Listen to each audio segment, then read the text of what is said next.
રીતની આગળ? મુરલીધર કોમ્પ્લેક્સ છે, એમાં જે છે આગનું બનાવ ઘટનાની જાણ મળતા અમારી ફાયર ટીમ છે ઘટના સ્થળે પહોંચી અને જે છે આગ છે સ્પ્રેડ થઈ ગઈ ચૂકી હતી.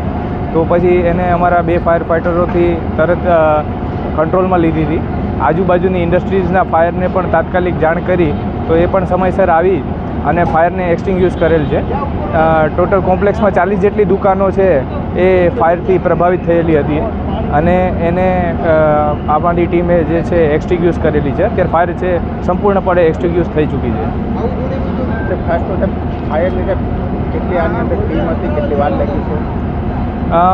અમારી 2 ટીમ જે છે ઘટના સ્થળે હતી અને બાજુમાંથી રેયોન ઇન્ડસ્ટ્રીઝ, GHCL અને બાકીની આજુબાજુની ઇન્ડસ્ટ્રીઝની ટીમોને ત્વરિત બોલાવી લેતા આગ પર કાબૂ મેળવવામાં સફળતા મળેલ છે. અમે આ વિસ્તારમાં જ નજીકમાં ચા પાણી પીવા નીકળતા હોય એટલે અમે અહીંયા ચક્કર મારતા હતા.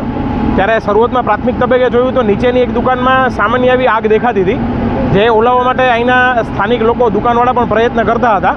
મહદઅંશે ઓલવાઈ જાય એવું જ દેખાતું હતું. તેમ છતાં પણ ફાયરને ફોન કરેલો હતો. ફાયરની ગાડી લગભગ મને પાક્કું યાદ છે ત્યાં સુધી મેં ફાયરમાં ફોલોઅપ લીધું ને ત્યારે બાયપાસની કમાન સુધી પહોંચી ગઈ હતી. એ ત્યાંથી અહીંયા પહોંચે ત્યાં સુધીમાં આગે અચાનક જ વિકરાળ સ્વરૂપ ધારણ કરી લીધું. જિલ્લા વહીવટીતંત્રમાં કલેક્ટર સાહેબને મેં જાણ કરી હતી. એમને તરત જ જિલ્લાની આજુબાજુની ફેક્ટરીમાંથી બધેથી ફાયરના તંત્ર મોકલા. મીનવાઇલ નગરપાલિકાની 2 ગાડી આવી ગઈ હતી. એનાથી બહારના ભાગની જે આગ લાગેલી હતી ઓલમોસ્ટ મહદઅંશે કાબૂમાં આવી ગઈ હતી. નુકસાનની વાત કરીએ તો કેટલું નુકસાન થયું હશે? પ્રાથમિક તબક્કાની બહારથી જોતા તો બહારના ભાગેથી નીચેની દુકાનોમાં આગ દેખાય છે. ઉપરના ભાગે તો હવે દીપમાં તપાસ કરશે ત્યારે અંદાજો આવશે. કેટલી હતી સાહેબ આમાંથી? અંદાજે 40 જેટલી દુકાનો જણાય છે. G+3 માળનું કોમ્પ્લેક્સ હતું અહીંયા.